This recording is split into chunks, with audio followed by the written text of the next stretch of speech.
श्री शिवाय नमस्तुभ्यम हर हर महादेव। अमावस्या तिथि की शुरुआत 28 जनवरी 2025 को शाम के 7:25 पे हो रही है, जो कि पूर्ण 29 जनवरी 2025 को शाम के 6:05 पे होगी। इस वर्ष मौनी अमावस्या मतलब माघ माह की अमावस्या 29 जनवरी 2025 बुधवार के दिन मनाई जाएगी। मौनी अमावस्या के दिन अगर आप स्नान के लिए जा रहे हैं तो शुभ मुहूर्त जो है वह इस प्रकार है। सुबह 5:25 से लेकर सुबह 6:18 तक ब्रह्म मुहूर्त के स्नान का जो महत्व है वह बहुत शुभ माना जाता है। तो यह ब्रह्म मुहूर्त का समय है जिस समय आप सुबह स्नान के लिए जा सकते हैं। सुबह 5:25 से लेकर सुबह 6:18 तक। और महाकुंभ भी प्रयागराज में चल रहा है। ऐसे में 29 जनवरी 2025 मतलब मौनी अमावस्या माघ माह की अमावस्या में अमृत स्नान का दिन भी माना जाता है।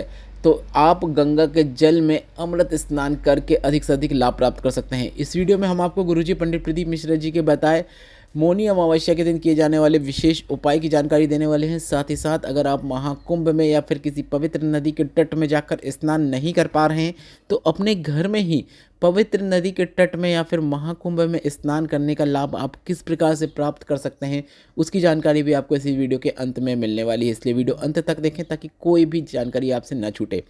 आपको बता दें मौनी अमावस्या जो होती है इस दिन पवित्र नदियों में ब्रह्म मुहूर्त में स्नान करने का बहुत अधिक महत्व होता है।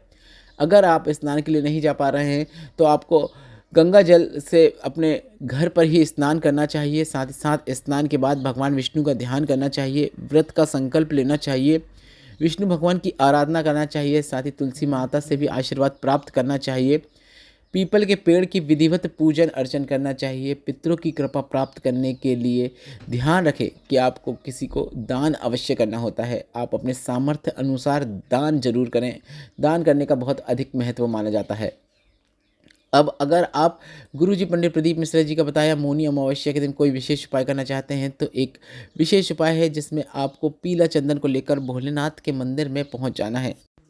पहले ये समझ लीजिए कि यह उपाय किन्हें करना है और यह उपाय आपको बार बार करने की भी आवश्यकता नहीं है। अगर आप मौनी अमावस्या में एक बार यह उपाय कर देते हैं तो आपके जितने भी पितृ हैं वे तृप्त हो जाते हैं और उन्हें मोक्ष की प्राप्ति हो जाती है। अधोगति में भी अगर कोई फंसा हुआ है तो उन्हें भी मोक्ष की प्राप्ति हो जाती है।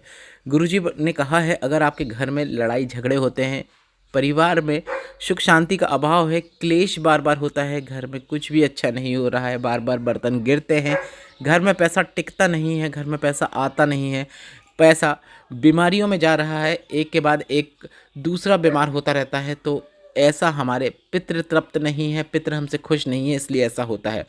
और गुरुजी ने कहा मौनी अमावस्या या फिर किसी भी माह में आने वाली अमावस्या में अगर आप एक बार भी यह विशेष उपाय कर देते हैं तो आपके पितृ तृप्त हो जाते हैं, भोलेनाथ का उन्हें आशीर्वाद प्राप्त होता है और आपके जीवन में वे आपको आशीर्वाद प्रदान करते हुए चले जाते हैं। और गुरुजी का बताया यह विशेष उपाय अगर आप करते हैं तो इसमें पितरों के साथ साथ देवाधिदेव महादेव का भी आपको आशीर्वाद प्राप्त होता है।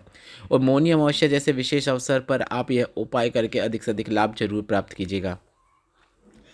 पीला चंदन या फिर अष्टगंध चंदन लेकर आपको भोलेनाथ के मंदिर में पहुंच जाना है और कुछ विशेष स्थानों पर आपको पीला चंदन लगाना है। आप जैसे वीडियो में भी देखकर समझ सकते हैं। पहले चंदन की बिंदी आपको शिवलिंग में ही गणेश भगवान के स्थान पर लगाना है। दूसरी बिंदी शिवलिंग में ही शरण कार्तिकेय भगवान के स्थान पर लगाना है। तीसरी बिंदी शिवलिंग में ही माता अशोक सुंदरी के स्थान पर लगाना है। चौथी बिंदी शिवलिंग में ही माता पार्वती के हस्तकमल शिवलिंग के गठीय भाग में लगाना है। पांचवी बिंदी शिवलिंग के ऊपर बंधी हुई जलाधारी पे लगाना है। अगर शिवलिंग के ऊपर जलाधारी नहीं बंधी हुई है तो शंकर भगवान की 5 बेटियां जया, विशरा, शामली वाली, दो तली देव, इनका नाम लेते हुए 5वीं बिंदी आप शिवलिंग पे ही लगा सकते हैं। अगर ऊपर जलाधारी बंधी हुई है तो आप ऊपर बंधी हुई जलाधारी पे लगाएं। अगर जलाधारी नहीं बंधी है तो आप 5वीं बिंदी शिवलिंग पर ही शंकर भगवान की 5 बेटियों का स्मरण करते हुए लगा सकते हैं। क्योंकि कई जगह देखने को मिलता है कि ठंड के समय में जलाधारी को हटा दिया जाता है। ऐसे में आप इस प्रकार से भी यह उपाय कर सकते हैं जो कि गुरुजी पंडित प्रदीप मिश्रा जी के द्वारा ही बताई गई एक विशेष जानकारी है। इसके बाद 6वीं बिंदी आपको नंदी भगवान के दोनों सींगों में लगा देनी है। नंदी भगवान के दोनों सींगों में 6वीं बिंदी लगाने के बाद 7वीं और अंतिम बिंदी आपको भोलेनाथ के शिवलिंग पर लगा देना है। यह पूरा उपाय करते समय आपको श्री शिवाय नमस्तुभ्यम या फिर नमः शिवाय या फिर ओम नमः शिवाय मंत्र का उच्चारण अवश्य करना है। इस बात का आपको ध्यान देना है। 7 स्थान पर बिंदी लगाने के बाद बस आपको अपने घर आ जाना है, बस इतना ही करना है। मात्र एक बार भी अगर आप यह उपाय करते हैं तो महादेव के साथ साथ पितरों का भी आपको आशीर्वाद प्राप्त होता है और आपके जीवन से दुख तकलीफ कष्ट तो दूर होते ही हैं, घर में धन संपदा की वृद्धि भी देखने को मिलती है। अब बढ़ते हैं उस उपाय की ओर। अगर आप महाकुंभ में नहीं पहुंच पा रहे हैं या फिर किसी पवित्र नदी के तट पर नहीं पहुंच पा रहे हैं तो अपने घर पर ही आप किस प्रकार से कौन सा तरीका आजमा के महाकुंभ में स्नान करने का, गंगा में स्नान करने का लाभ प्राप्त कर सकते हैं।